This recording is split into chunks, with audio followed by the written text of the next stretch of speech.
প্রতিবেশী দেশ মিয়ানমারের উত্তর পশ্চিমাঞ্চলীয় শহর ফালামের ৮১ কিলোমিটার পূর্বে সোমবার দিবাগত রাতে একটি ভূমিকম্প আঘাত হানে।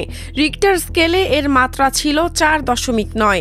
মার্কিন ভূতাত্ত্বিক জরিপ সংস্থা ইউএসজিএস এ তথ্য নিশ্চিত করেছে।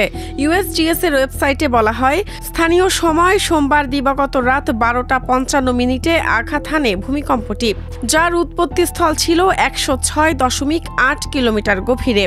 ইউএসজিএস এর বরাত দিয়ে ভূমিকম্পের একই তথ্য দিয়েছে বাংলাদেশ আবহাওয়া অধিদপ্তর। তাদের ওয়েবসাইট থেকে পাওয়া তথ্য মতে ভূমিকম্পটির উৎপত্তিস্থল ছিল ঢাকা থেকে ৪৩১ কিলোমিটার দূরে, চট্টগ্রাম সহ বাংলাদেশের কিছু অংশে যার কম্পন অনুভূত হয়েছে। দুটি টেকটনিক প্লেট ভারত ও ইউরেশিয়া প্লেটের মধ্যে মিয়ানমারের অবস্থান, যা দেশটিকে ভূমিকম্পের বিশেষ ঝুঁকিতে ফেলেছে। এ দুটি প্লেটের মধ্যবর্তী সীমানাকে সাইগং ফল্ট বলা হয়।